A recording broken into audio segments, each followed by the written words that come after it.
Pessoal, pode parar tudo porque a semana começa com um turbilhão de revelações que vão acabar com o presidente Lula, que vão desde traições dentro da própria base aliada até uma grande chacota internacional. E mais uma vez Lula foi desmascarado e foi pego no pulo, apoiando as piores formas de ditadura ao redor do mundo, ficando claro o objetivo desse governo, né? Então, se você é totalmente contra esse desgoverno, já deixa aqui o seu comentário aqui embaixo. Eu também te convido a se inscrever no canal, ajuda a fortalecer esse movimento a favor da verdadeira democracia. E eu vou trazer todas as notícias aí mais importantes para vocês no dia de hoje. Aqui saiu, né, no nosso boletim informativo. Eu vou estar lendo aqui essa notícia, vou estar trazendo a minha opinião para que vocês possam compreender, sem uma interferência aí da grande mídia, tudo que está acontecendo, tudo que pode impactar de fato o nosso país, tudo bem? Então, bora lá trazer já a primeira notícia para vocês, gente. Eu separei aqui a primeira informação, que é a respeito do STF. O STF tem 7 votos contra 0, né? 7-0 contra o pedido do Bolsonaro para afastar o Moraes da relatoria.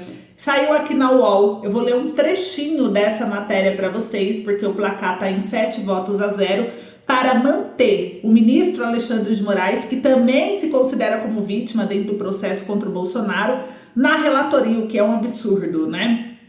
E o presidente da corte, o ministro Luiz Roberto Barroso, ele foi o primeiro a votar. Ele argumentou que o pedido da defesa do Bolsonaro foi superficial.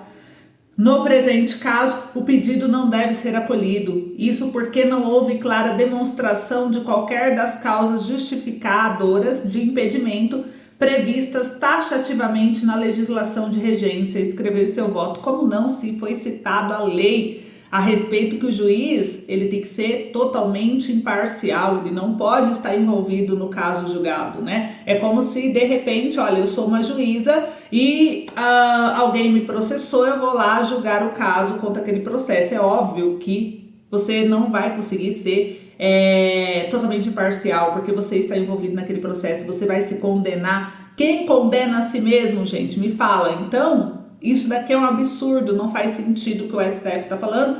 E aqui em seguida os ministros o Edson Fachin, Flávio Dino, Gilmar Mendes, Cristiano Zanin, Dias Toffoli, Carmen Lúcia também acompanharam o voto do Barroso. Então o julgamento é virtual e deve terminar até essa sexta-feira do dia 13 em relação a esse assunto, que é um absurdo. Então assim, gente, na minha opinião, o STF mais uma vez toma uma decisão totalmente absurda contra o Jair Bolsonaro, que apesar de não ter nenhuma condenação, fica claro o viés político das decisões da justiça brasileira contra o ex-presidente, que em recentes pesquisas não perderia de nenhum nome nas eleições.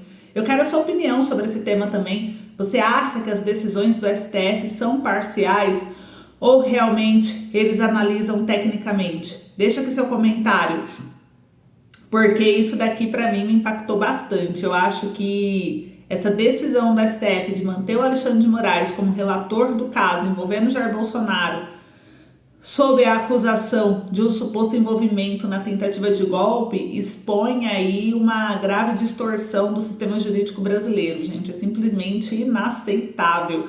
Essa é a minha opinião. É inaceitável que um tribunal que deveria ser, de fato, o guardião da Constituição, o mesmo ministro atue simultaneamente como vítima, investigador, juiz. Essa confusão de papéis contraria os princípios mais básicos da imparcialidade do devido processo legal. Você não precisa nem ser advogado para entender uma coisa dessa. Como podemos, né? Eu falo aqui para vocês, meus amigos, como podemos confiar na justiça de um julgamento em que a balança já parece pender para um lado antes mesmo da análise dos fatos?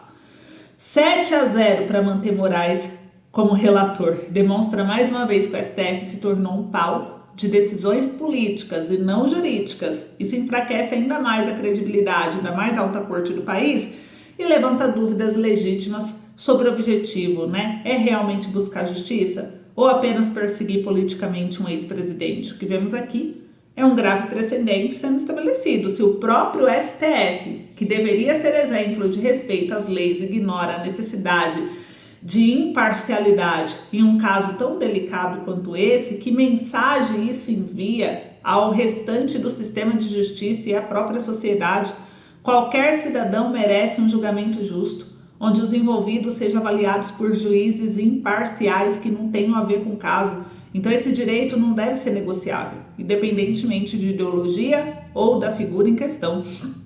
Então essa situação, na minha opinião, repito, é mais um reflexo aí de um STF que cada vez mais pode ultrapassar os limites de sua função constitucional, agindo como um ator político em vez de árbitro neutro. Se a justiça não é justa, como podemos esperar que o Brasil avance como uma democracia sólida? O povo brasileiro tem o direito de questionar, tem o direito de exigir transparência e imparcialidade, e o STF, como guardião da Constituição, tem o dever de dar o quê? O exemplo. Algo que claramente não está acontecendo nesse caso, né? E isso, gente, só confirma o que já sabemos, né? Saiu aqui uma outra notícia que eu quero trazer para vocês também, que saiu no jornal Metrópolis, e eu vou ler um trechinho dela também, onde fala: Bolsonaro vira popstar, olha isso, em uma feira promovida pelo governo. Gente, o Bolsonaro participou do FenaSoja do Rio Grande do Sul, um evento do agronegócio patrocinado pelo Ministério da Cultura. E o ex-presidente recebeu um tratamento de popstar, segundo o jornal Metrópolis, nesse evento, que foi patrocinado nada mais nada menos pelo próprio governo do Luiz Inácio Lula da Silva. Vocês percebem o que está acontecendo? Isso foi no município de Santa Rosa, no Rio Grande do Sul, e aconteceu nessa sexta-feira do dia 6 de dezembro. Em registros publicados nas redes sociais, segundo aqui a coluna, é possível ver o quê? O Bolsonaro sendo recepcionado e aclamado por uma multidão de apoiadores que participavam da Feira Nacional de Soja 2024, uma feira voltada para o agronegócio. E no evento, uma realização do Ministério da Cultura da administração Lula, Bolsonaro ainda discursou e recebeu o apoio de pessoas que participavam da feira. A FenaSoja 2024 começou no dia 29 de novembro desse ano, vai até esse próximo domingo, foi até esse próximo domingo, né, esse que ocorreu, dia 8 de dezembro. Então, além de autoridades locais, estiveram presentes no evento o senador Luiz Carlos Enzi, do PP, os deputados Marcel Van Hatten, do Novo, e Osmar Terra, do MDB. Então, assim, trazendo minha opinião aqui sobre isso, né? A presença do Bolsonaro como popstar em um evento promovido pelo próprio governo Lula, gente, já evidencia a força do seu apoio popular. Mesmo diante de uma máquina política e judicial que parece trabalhar para deslegitimá-lo, essa cena reflete o poder que o povo tem, um poder que foi exercido ao longo da história para mudar o destino dos governos, dos congressos, das nações inteiras. E movimentos históricos, já vimos, né? Movimentos históricos de mobilização popular no Brasil. Quem aí se lembra da força da mobilização popular que se mostrou decisiva em diversas ocasiões? Teve um movimento direta já de 1983 a 84 que reuniu milhões de brasileiros em praças, em ruas, exigindo o direito de votar para presidente após anos de ditadura militar. Sob pressão do povo, o regime cedeu e o Brasil iniciou o processo de redemocratização. Um outro exemplo marcante também foi o impeachment do Fernando Collor de Mello, né, em 92.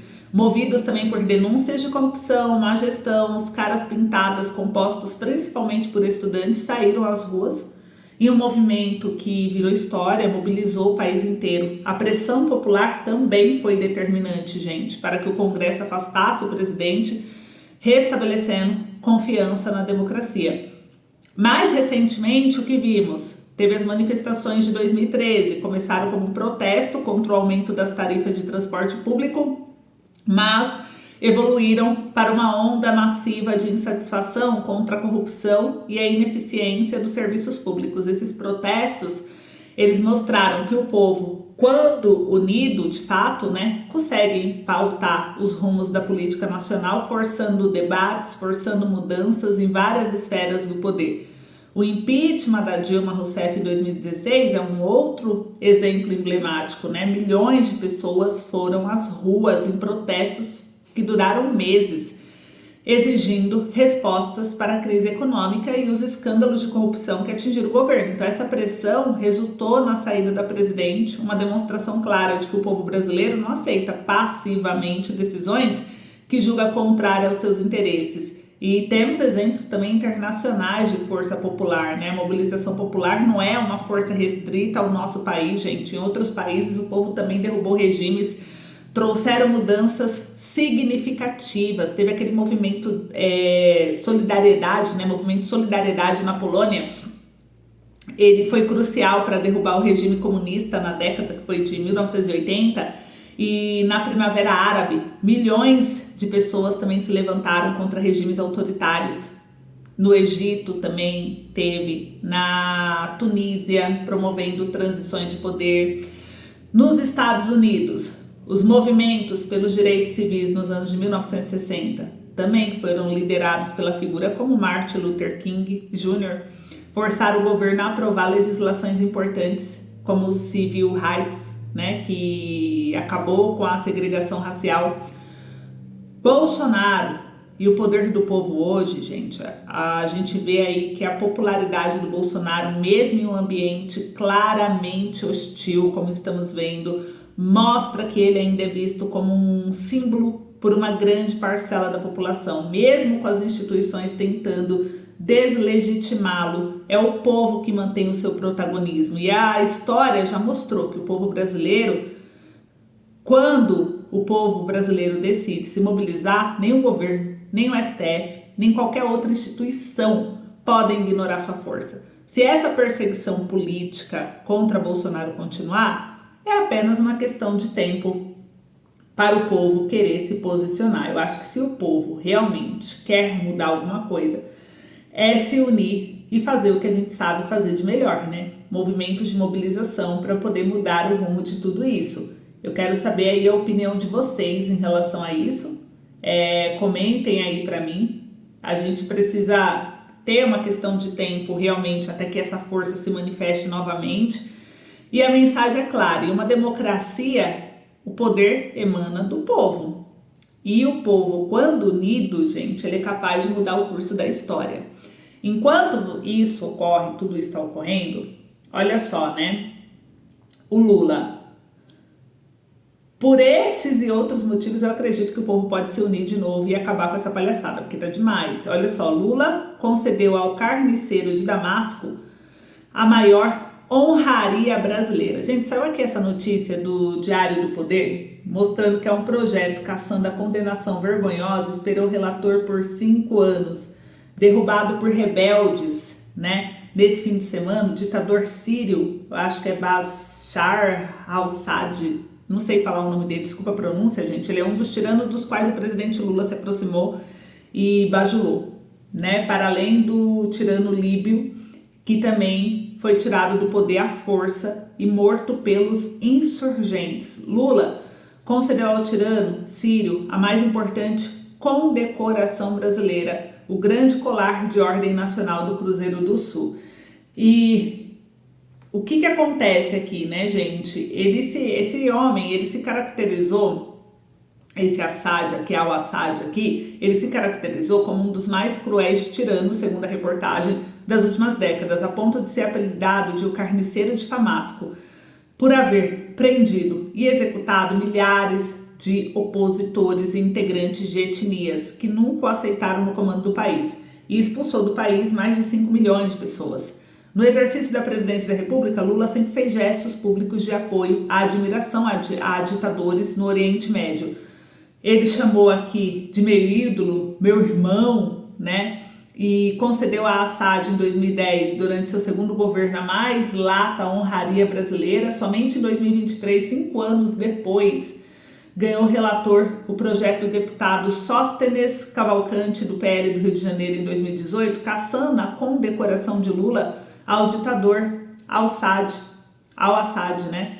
Que foi designado relator, o deputado Rodrigo Valadares, do União de Sergipe. Então, ele colocou assim, abre aspas, temos que corrigir qualquer ligação do Brasil com ditadores. A retirada dessa honraria é o primeiro passo. Da mesma forma, a ligação com Maduro, que gerou proposição de impeachment a Lula. Então, assim, gente, isso daqui mostra o que pra gente, né? O que podemos tirar aqui de conclusão, o que a mídia às vezes não mostra, né? A gente vê que o homem, ele foi aqui, o al-Assad aqui, reconhecido por seu regime de opressão, de violência, que mergulhou a Síria em uma guerra civil devastadora, com milhões de mortos, feridos, refugiados, conceder uma honraria a uma figura tão controversa não apenas desrespeita as vítimas de seus atos, mas também compromete a imagem do Brasil no cenário internacional, associando o país a regimes autoritários que são repudiados pela maioria das democracias. O apoio de Lula a Nicolás Maduro, também ditador venezuelano, segue a mesma linha. Enquanto o povo da Venezuela sofre com fome, falta de liberdade, uma economia colapsada, o governo brasileiro escolhe o quê? Fechar os olhos para os abusos de poder e apoia um regime que oprime sua própria população. Essa postura é um insulto às aspirações democráticas do povo brasileiro, que já lutou contra a ditadura e sabe o valor da sua liberdade, né? Então essas ações, gente, o posicionamento do governo Lula fazem o quê? Com que muitos brasileiros digam basta à esquerda. O povo quer justiça, equidade, equilíbrio, não alinhamentos políticos que priorizam ideologias ultrapassadas em detrimento dos valores universais da liberdade e dignidade humana. O Brasil é uma nação que já experimentou as amarguras, né, da repressão e lutou arduamente para conquistar a democracia. Então, ver o governo Lula flertar com ditadores e regimes autoritários vai contra tudo o que já foi construído por nós. Ver o povo brasileiro não seguir os passos da Venezuela ou da Síria é o que a gente quer. A gente não quer seguir os passos da Venezuela ou da Síria. E quer um governo que represente, que valorize a democracia, que esteja comprometido com os interesses nacionais e o bem-estar de sua população. Então essa indignação crescente não é só com os apoios externos a ditadores, mas com o que isso simboliza, um afastamento de valores democráticos. Isso é perigoso para a gente e das prioridades do cidadão comum. O Brasil merece líderes que respeitem sua história e trabalhem para um futuro onde a justiça e a liberdade prevaleçam. Então é a hora do povo reafirmar sua voz, é o que eu digo. Mais uma notícia, gente. Lula vira chacota, como sempre. Então essa postura do governo, além de afastar o povo, né, e foi claro aí as eleições, a gente viu as eleições municipais, foi um grande exemplo, mostrando que o governo vem perdendo espaço, né, e com certeza, porque o povo brasileiro não quer uma ditadura, uma opressão, e a gente percebe que o Brasil vem virando chacota por líderes que estão conseguindo organizar seus países, não é líderes que vêm matando o povo de fome, mas líderes que vêm ajudando o país a se reerguer. Um exemplo, o Milei, saiu aqui no Poder 360, o Milei riu e levou as mãos ao rosto no discurso do Lula no Mercosul. Então, na ocasião, o presidente brasileiro falava sobre qualidade dos produtos do bloco sul-americano. Em vídeo, o líder argentino aparenta estar entediado com a fala do petista. Então, o presidente da Argentina, Javier Milei, deu risada. Então, assim, o Lula, a gente percebe que ele é um presidente, gente, que não tá sendo mais nem respeitado, tá virando chacota. E é o Brasil, representa o Brasil, então o Brasil tá virando chacota, né, internacionalmente. E aqui mostra também o plano B para o Geraldo Alckmin, caso Lula decida trocar de vice em 2026. Olha o que tá acontecendo dentro da própria esquerda, né? Eles existem e já estão criando um plano B para o Lula. O Lula está desesperado na corrida 2026. Inclusive, saiu aqui que o PSD na Câmara ameaça deixar base de Lula.